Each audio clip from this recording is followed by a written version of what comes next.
प्रिय दर्शकों, स्वागत है आप सभी का अध्यात्म और ज्योतिष में।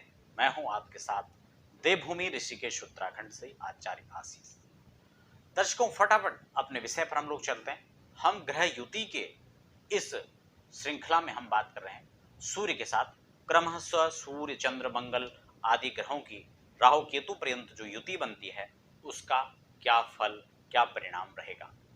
यदि आपकी जन्म कुंडली के अंदर सूर्य के साथ चंद्रमा बुध मंगल बृहस्पति इस तरह से कोई भी ग्रह बैठे हैं तो आप इस सीरीज में देख सकते हैं कि सूर्य के साथ युति होने पर इन ग्रहों के द्वारा कौन सा योग बनता है और कौन सा फल आपको मिलता है। दर्शकों, आज की इसी चर्चा को हम लोग आगे बढ़ाएंगे। यदि पहली बार आप चैनल पर विजिट कर रहे हैं तो आप चैनल को सब्सक्राइब जरूर करें, साथ ही बेल आइकन को प्रेस कर देंगे ताकि आने वाले समय में आप हमारे साथ अध्यात्म और ज्योतिष की तमाम चर्चा के साथ शीघ्र जुड़ सके। दर्शकों, फटाफट चर्चा को आगे बढ़ा लेते हैं। इससे पहले आप कमेंट बॉक्स में अपना नाम या अपने शहर का नाम लिखकर अपना परिचय हमें जरूर दें। दर्शकों, कर दें चर्चा आगे। सूर्य और मंगल। सूर्य अग्निकारक अग्नि तत्व, चंद्रमा के साथ युति का फल मैंने आपको बताया, लेकिन मंगल के साथ जब युति होगी अग्नि तत्व राशि के साथ में जब मिलन करेंगे, दोनों एक साथ बैठेंगे, एक स्वभाव के साथ एक ही घर में जब बैठेंगे तो क्या शुभ फल रहेगा, क्या अशुभ फल रहेगा, किन किन भावों पर क्या इफेक्ट रहेगा।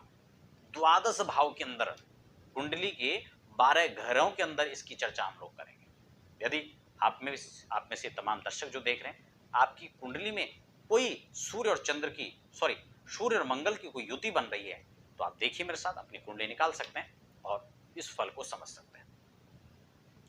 सबसे पहले जब हम इस युति के कार्यक्रम को देखें, इसको समझें, तो हमें सूर्य और मंगल दोनों का भली प्रकार से अध्ययन कर लेना चाहिए। एक चीज और है, आज का जो कार्यक्रम रहने वाला है वो सिर्फ सूर्य और मंगल के भावगत फल पर हम चर्चा करेंगे। राशि के हिसाब से हम कोई यहाँ पर लग्न कुंडली नहीं हम तैयार कर रहे हैं, यहाँ पर सिर्फ भाव के आधार पर ही हम लोग आज चर्चा करेंगे।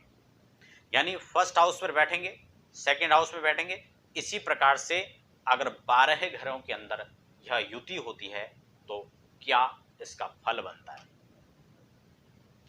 लेकिन सूर्य जहां दिव्यमान प्रकाश और ऊर्जा के स्रोत माने जाते हैं, आत्म तत्व आत्मकारक पिता का कारक माने जाते हैं, मान प्रतिष्ठा सम्मान के ग्रह माने जाते हैं, वैभव का ग्रह माना जाता है, वहीं मंगल भी पराक्रम और लीडरशिप का ग्रह माना जाता है। युवा हैं और नैसर्गिक अगर माना जाए तो इनको सेनापति का पद दिया गया है, वहीं सूर्य को राजा का पद दिया गया है। अब राजा के साथ सूर्य, राजा के साथ में सेनापति सेनाध्यक्ष जब रहेंगे तो आप समझ सकते हैं ये अत्यंत बलवान हो जाएंगे। अर्थात यह कुंडली में बनने वाला योग जिसको अत्यंत श्रेष्ठ फल प्रदाता वहां पर बनेंगे। लेकिन वही हमें इसको सिद्धांत को समझना चाहिए। सिर्फ हम अपनी कुंडली में यह ना देखें, इसको ना समझे कि हमारे कुंडली में इस भाव पर यह योग बना हुआ है तो इसका क्या फल रहेगा। अपितु हम इस सूत्र को समझने का प्रयास करें कि इस योग का फल प्रेडिक्शन हम कैसे करें,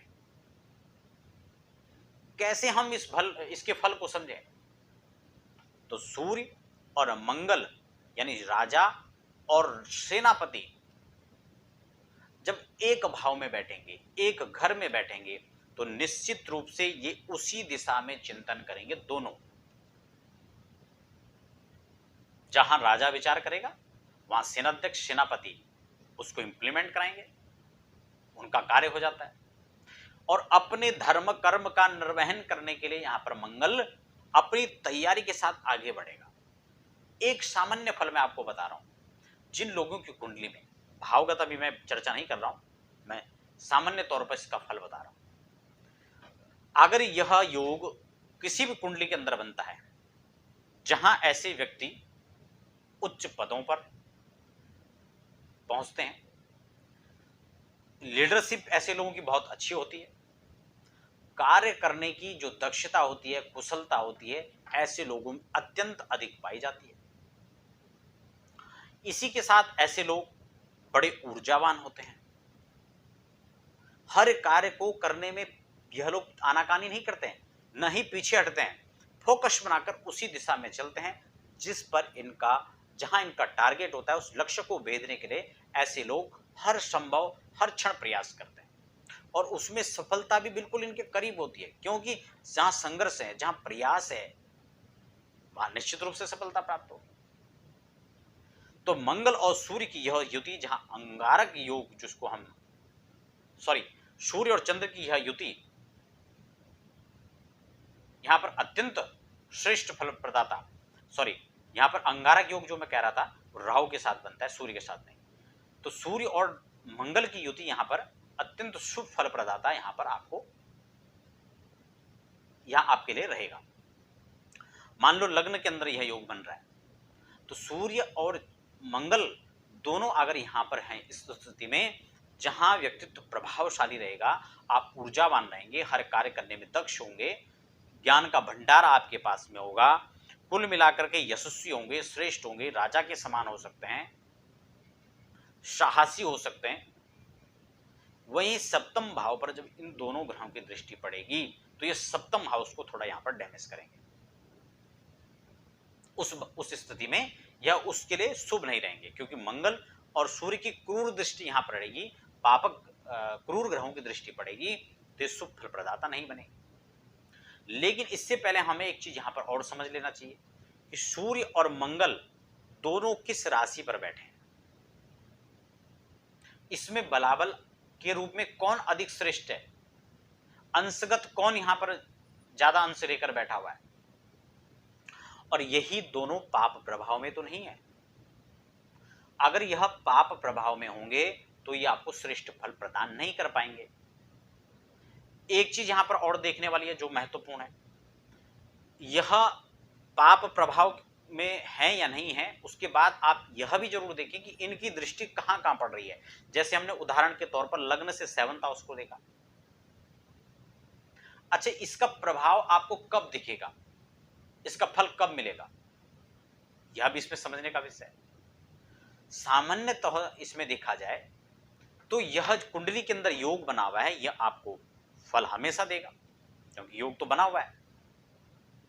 लेकिन इसका जो फल समझ में आएगा, फल में जो वृद्धि होगी, मैं यहां पर केवल शुभ और अशुभ फल की चर्चा नहीं कर रहा हूं, जो भी फल इसका है, शुभ अशुभ फल, उसमें वृद्धि आपको जो देखने को मिलेगी, जो बात आपको वहां पर समझ में आएगी, वो इसकी विंशोत्तरी महादशा में आएगी, जब मंगल की दशा होगी या फिर जब सूर्य की दशा आएगी। अंतरदशा जब इन दोनों ग्रहों की आएगी, या फिर सूक्ष्म दशा, प्राण दशा आदि जब ये दशाएं चलकर आएंगी, तब आकर के आपको यह फल में शुभाशुभ फल का जो है आपको सामना करना पड़ेगा, तब यह बात आपकी समझ आएगी। इसके साथ ही हमें नवांश में, चलित में, चंद्र कुंडली में भी इन ग्रहों की स्थितियों को देख लेना चाहिए।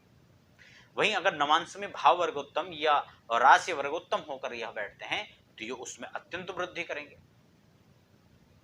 तो कुल मिलाकर देखा जाए, इनको हमें भाव और राशि दोनों के आधार पर हमें देखना चाहिए। द्वितीय भाव में अगर बनेंगे तो व्यक्ति को धन से संबंधित शुभ फल प्रदान करेंगे, अशुभ स्थिति में होंगे तो कोई भी ग्रह, कोई भी भाव, कोई भी दशा, इसका फलादेश हमें इसी प्रकार समझना चाहिए कि ये शुभ प्रभाव में है या नहीं है, जन्म कुंडली का आधार क्या कह रही है और उस पर फल किस प्रकार से निश्चित किया जाए। धन भाव में शुभ होंगे, शुभ योग बनेगा, अर्थात मतलब पाप प्रभाव में नहीं होंगे, तो यह आपको अस्तगत नहीं होंगे, नीच के नहीं होंगे। अगर इस प्रकार से तो अशुभ फल प्रदाता बन जाएंगे। तृतीय भाव में जहां आपके पराक्रम को बढ़ाएंगे, वहां भाई बहनों के साथ सम्मिलन करके आगे बढ़ाएंगे। चतुर्थ भाव में यह वाहन है, सुख संसाधनों को जुटाएगा, प्रॉपर्टी का लाभ दिलाएगा। पंचम भाव में यह योग बनाएगा तो विद्या संतति के लिए आगे बढ़ाएगा। वहीं जो है षष्ठम भाव में आपको रोग, ऋण, रिपु, इससे आपको निजात दिलाएगा। सप्तम भाव में दाम्पत्य जीवन में जहां 19-20 वैमनस्य की स्थिति आएगी, वहां इसको लेकर उत्तम फल भी आपको जो है दिखाई देगा। अष्टम में जहां कुछ चीजों को लेकर शुभ नहीं है, वहां रिसर्च की बात आए तो वहां पर आपको आगे बढ़ाएंगे। जो कुछ खोज होती है, खोजी विद्या, खोजी प्रवृत्ति, ऐसे में आपको प्रवृत्त करेंगे। नवम में जाकर अगर योग बनता है शुभ आधार पर, तो ये आपके भाग्य में वृद्धि कराएंगे। दशम में ये योग कारक होंगे और आपके लिए श्रेष्ठ फल प्रदाता बन जाएंगे। आप प्रशासनिक क्षमताओं में आप आगे बढ़ेंगे, लीडरशिप आपकी अच्छी होगी। एकादश में आपके धन भाव में वृद्धि कराएंगे, आपके आगम के क्षेत्रों को खोलेंगे। और वहीं द्वादश में खर्च बढ़ाएंगे, लेकिन वेस्ट नहीं, इन्वेस्ट कराएंगे। क्यों? क्योंकि ये दोनों ग्रह कोई निकृष्ट ग्रह नहीं है। जैसे यहाँ पर राहु बैठ जाए, पापिक ग्रह, अगर यहाँ पर ये क्रूर ग्रह तो है, पापिक ग्रह हम इसको नहीं कह सकते। तो इसलिए ये यहाँ पर शुभ फल प्रदाता भी आपके लिए बनेंगे, लेकिन जन्म कुंडली का आधार हमें लेकर चलना चाहिए। अगर वहां पर नीचे हस्तगत है तो फिर इसका प्रभाव दूसरा रहेगा। तो दर्शकों, ये थी मंगल और सूर्य के साथ में इनकी युति का फल। इस क्रम को, इस वीडियो को समझने से पूर्व आप इसके भावों पर जाएं, इनके ग्रहों का स्वभाव पर जाएं, इनकी वृद्धि का अध्ययन करें और उसके बाद इसका फल निश्चित करें। तो दर्शकों, आप बने हैं अध्यात्म ज्योतिष पर। हमें फिलहाल दीजिए इजाजत। धन्यवाद।